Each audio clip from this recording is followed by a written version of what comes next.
Can you believe the groom's brother only graduated middle school? What a disgrace, said loud-mouthed Kirk. Hearing his words, sitting next to him, Doug and the groom, Max, showed expressions of anger. In response to those two, I was not just angry, but also dumbfounded. Certainly, unlike the two excellent individuals, I don't have an educational background to boast about. However, there's no reason for me to be laughed at like this in front of so many people. Who's really the disgrace here? At that moment, the bride, Ray, stood up. She approached Kirk with firm steps, took the microphone from his hand. Kirk protested, but she ignored him and glared. Don't say disrespectful things about John. Unlike you, John is a loving person. John. Did you just say John? Kirk's expression changed as soon as my name was mentioned. Then, he stared directly at my face. No way, are you, John Hills? Kirk turns pale and asks me a question. From his expression, you could tell he couldn't believe it. To him, I smiled. My apologies for not introducing myself. I am John Hills. I'm a 41-year-old running a factory. I have a younger brother named Max, who is 13 years younger than me. Max has always been serious, and ever since he was young, he's the type to steadily work hard. Max doesn't remember our parents' faces. What? Dad and Mom? Our parents died in a car accident when Max was just 3 and went to heaven. It was such a sudden goodbye. There was no time to grieve, as we were busy with the funeral. So what's gonna happen to those kids? What followed was our relatives shuffling us brothers around, not wanting to take us in. Both sets of grandparents had already passed away, and each parent was an only child. No relatives wanted to take in me in the prime of my growth spurt, or Max, who was just starting kindergarten. Maybe it would be better to just go to a facility. But John. clinging to me and crying, Max and I faced the possibility of being torn apart. Still, it seemed impossible for me, just starting high school, to make it alone with Max. Because of this, I was deeply conflicted. If it's okay, could I take them in? At that time, a distant relative, Doug, reached out to us. He had lost his wife and was living alone. I'm getting tired of being alone. With those words, Doug decided to take us in together. Although we moved, we were able to lead a peaceful life. Are you sure this is okay? There's enough saved up for you to go to college. It's fine. I'll be using that money for my brother's needs now. Afterward, I chose to drop out of high school to work. I would need a lot of money for Max to grow up. I didn't want to be a burden just by myself. Luckily, there was a factory within walking distance, and I managed to get a job there. It's a big help having a young guy join us. The people at the factory were kind, and although there were tough times, we somehow made it through. Every day, I fought hard to protect Max. 25 years have passed since Doug took us in. Boss, I finished inspecting the machinery. Oh, thanks. I came to be in charge of the factory, and all the employees trusted me. And Max. Man, I'm tired. They all underestimate me because I'm young. That sounds tough. Well, yeah. But I have a lot of things I want to do, so I want to keep pushing forward. Incredibly, he had become a government official. Max, who grew up straight and true, adoring his foster father Doug. Being young, it seems hard to be taken seriously, but my brother Max seems to be doing his best. Hey, John, got a sec? Yeah, sure. Actually, there's a matchmaking proposal for Max. One day, Doug approached me. Apparently, a friend of his wanted to introduce a girl from his family to Max. I personally don't think much of it. I have no desire to marry, and Doug and Max are enough family for me. By contrast, Max is still in his 20s. I had asked if he had a girlfriend recently. I'd like one, but no. I'm too busy with work. That's what he said.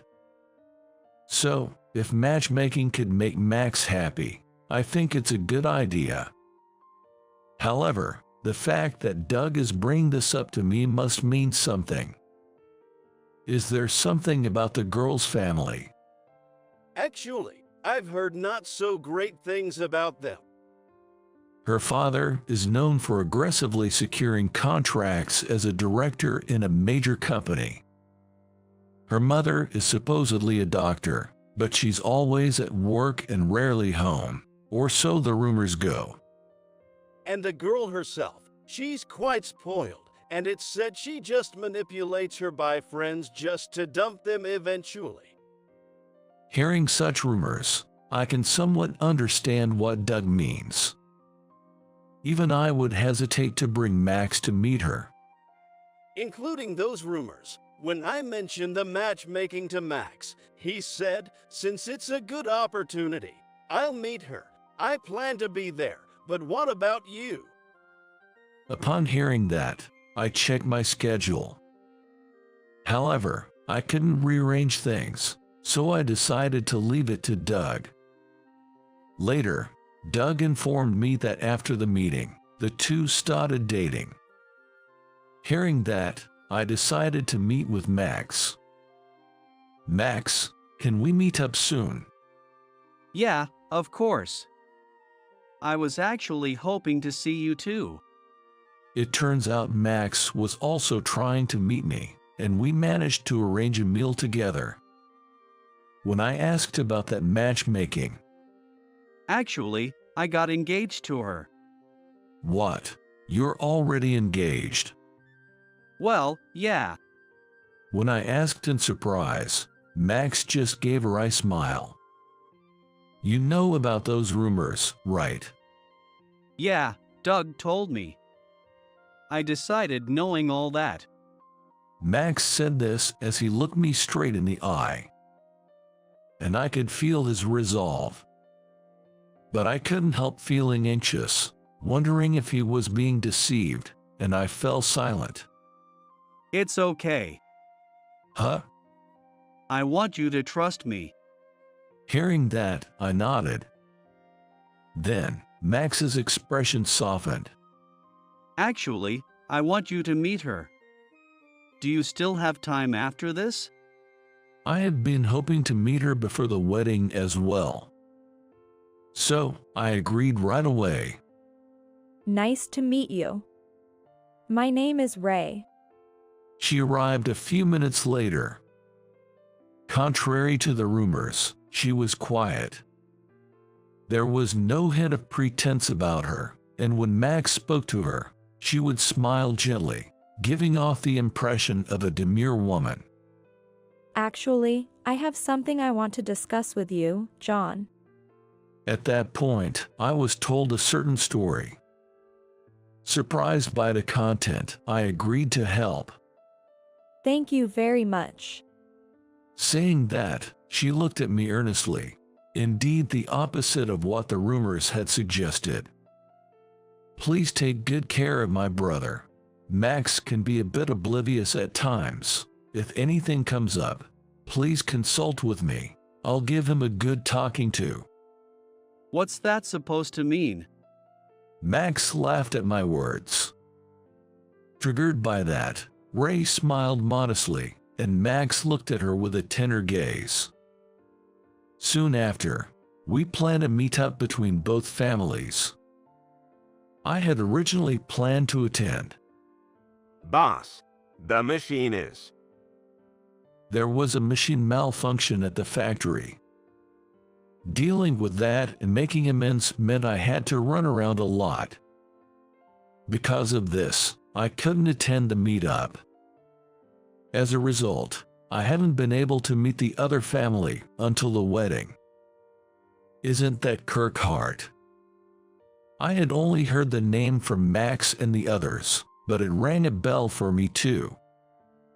I thought there might be some trouble as the wedding day approached. The wedding itself went smoothly. The problem arose during the bride's father's speech. The groom, Max, is a young bureaucrat and a fine man. The speech was about Max, and it mentioned his adoptive father, Doug, who was also a distinguished bureaucrat. The only stain in this outstanding family is the presence of a high school dropout, the groom's brother. He's a drag on his talented younger brother. Suddenly, he started talking about me like that. Those words changed the atmosphere of the venue. I'm a top manager at a major corporation. My wife is a doctor. Doug was also an outstanding bureaucrat. And yet, the groom's brother is a high school dropout. A disgrace to the family. Kirk said loudly, laughing. At his words, Doug sitting next to me and the groom Max showed expressions of anger. Instead of anger, I was simply dumbfounded. It's true that unlike the accomplished two, I don't have an impressive educational background to boast about. However, there was no reason for me to be laughed at in front of everyone like this. Who should really be ashamed here? At that moment, the bride, Ray, stood up. She marched up to Kirk, snatched the microphone from his hand. Kirk began to protest, but she glared at him, ignoring his objections. Don't say such disrespectful things about John. Unlike you, John is a loving person. John. Did you just say John? As soon as my name was mentioned, Kirk's expression changed. He then looked at me intently. You can't be John Hells, can you? Turning pale, Kirk addressed me. From his expression, it was clear he couldn't believe it. To that, I responded with a smile. I should have introduced myself earlier. I'm John Hills, the manager of the Oscar factory. The room buzzed at my introduction. The Oscar factory, which I manage, is a large plant that has also expanded internationally. Manager of Oscar Factory. You're the one who was on TV for that patent thing, right? Indeed. The reason I was put in charge of the factory was because I had developed a patented product. Thanks to that, the already large factory grew even larger and successfully expanded overseas. Apparently, my reputation had spread, leading to media requests and TV appearances. So, some people might recognize me. With such achievements, I am scheduled to be promoted to an executive position soon. Oh, that reminds me. As I said that and looked at Kirk, he flinched. It seemed he realized what I was about to say. Your company wants to use my patented products, right? I heard from the sales team that you tried to force a contract using your name. I'm so sorry. I had no idea it was you. He immediately apologized. He has the sense to understand so he really should be more careful with what he says and does. I smiled at him. I haven't given you an answer yet. I don't want to make a deal with someone like you, so I'll make sure to tell our CEO to forget this conversation ever happened. What? Please reconsider. Kirk was desperate, trying to cling to any hope. I then gave him a cold look. I'm the family disgrace, right? So you wouldn't want anything to do with me, would you? That's not. I take back what I said earlier. From now on, as family, let's work together. Unfortunately, I have no intention of becoming family with you. After saying that, I turned my gaze to Ray. She nodded firmly and took the microphone back. Now, it was her turn. I quietly shifted to a watching stance. Ladies and gentlemen gathered here, I am very sorry for causing such a disturbance. As Ray began to speak, all eyes in the venue turned to her. I have always obeyed my father. If I didn't, he would hit me. My mother would say she's too busy with work to listen to me. At her words, suspicious glances were cast toward her parents. Both of them faltered.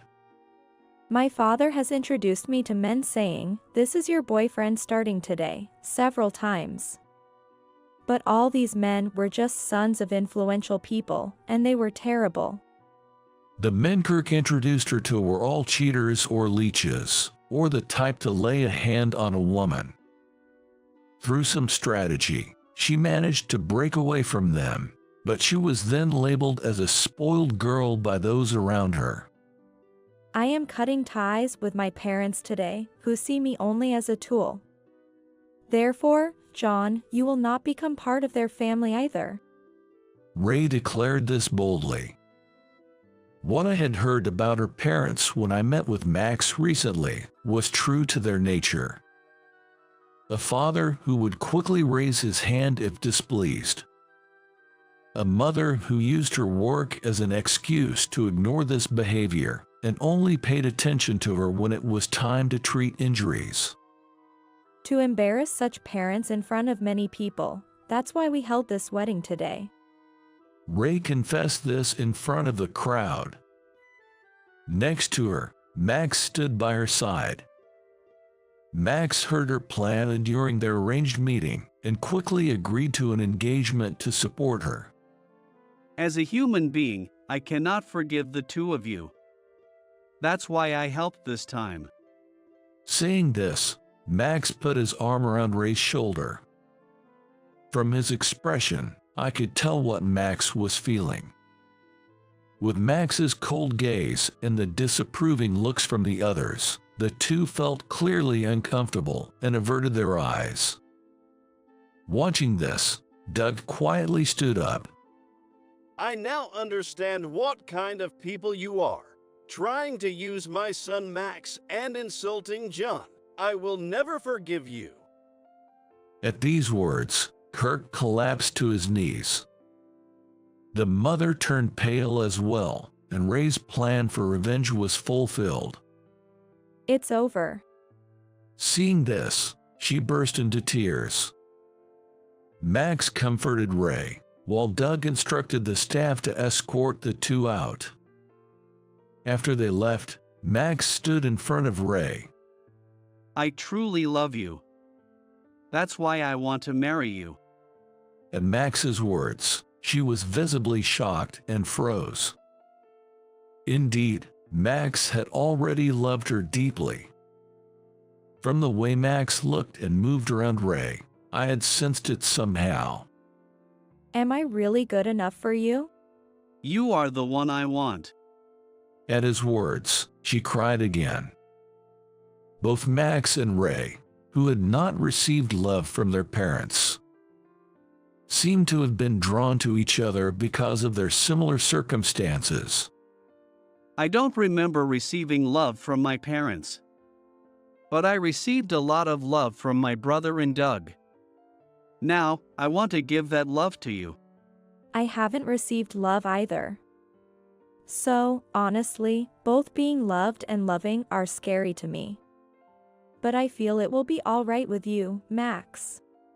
Their words prompted applause from those around them.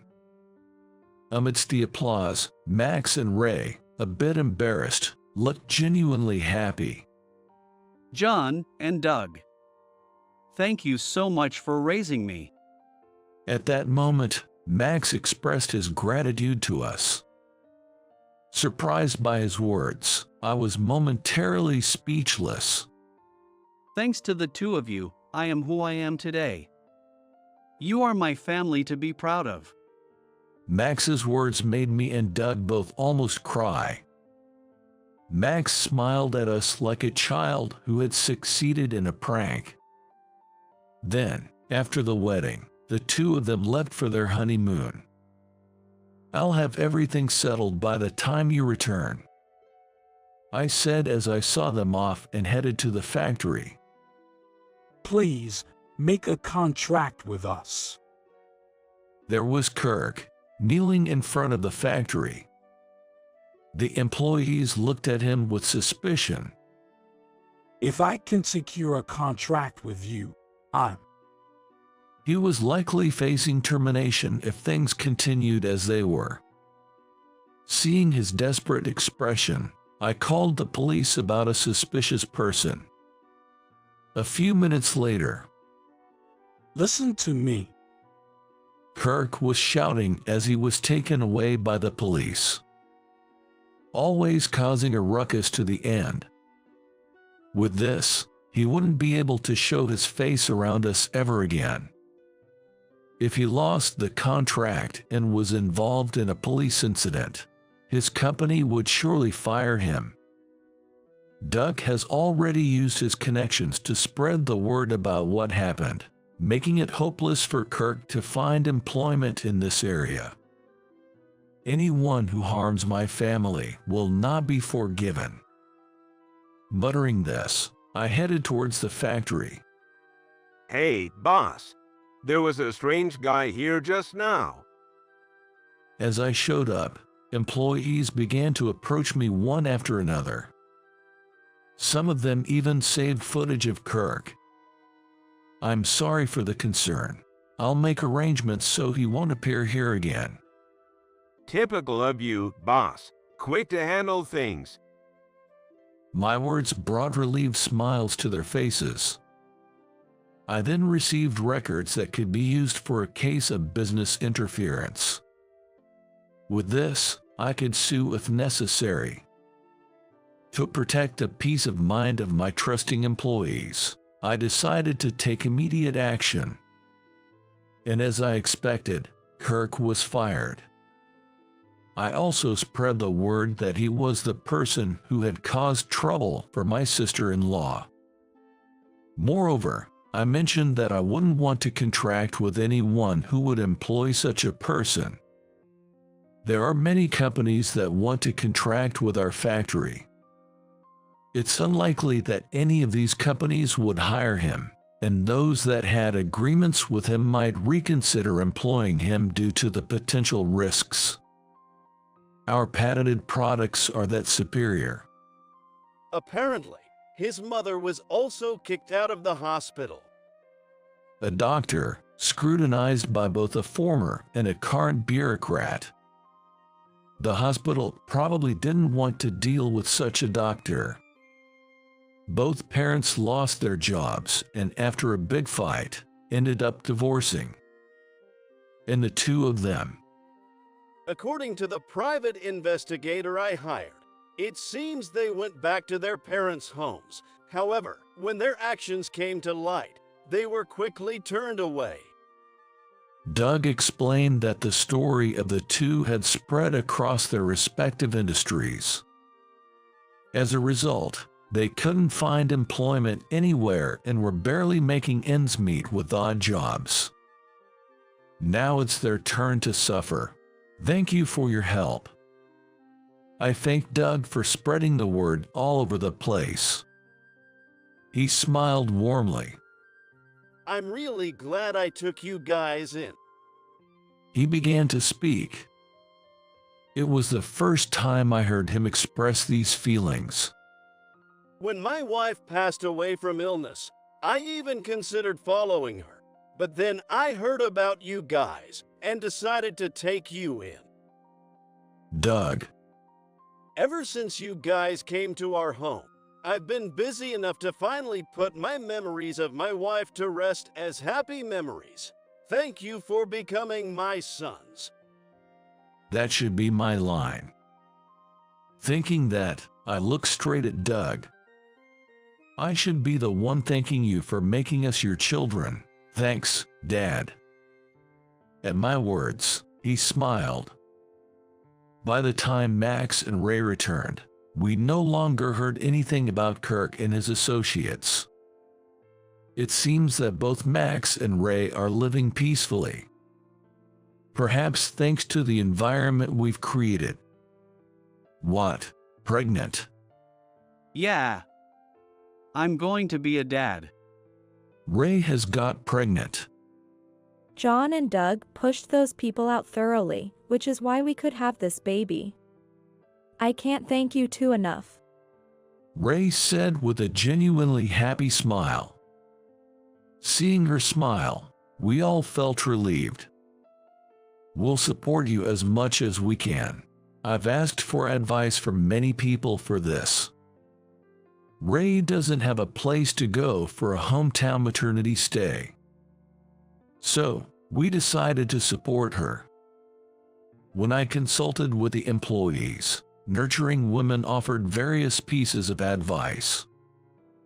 During that time, You've got to do your best for your cute nephew or niece, future president. they said, patting me on the back. By the way, I was recently promoted to an executive position, and the president has told me that I'm the successor. I'm working hard every day to live up to those expectations. Hold on, Doug, it's too early for baby clothes. We don't even know the gender yet. Oh, I just can't wait for my grandchild. Doug is already head over heels for his grandchild, who hasn't even been born yet. Everyone laughed at that. I will strive to keep these smiles. I promised myself.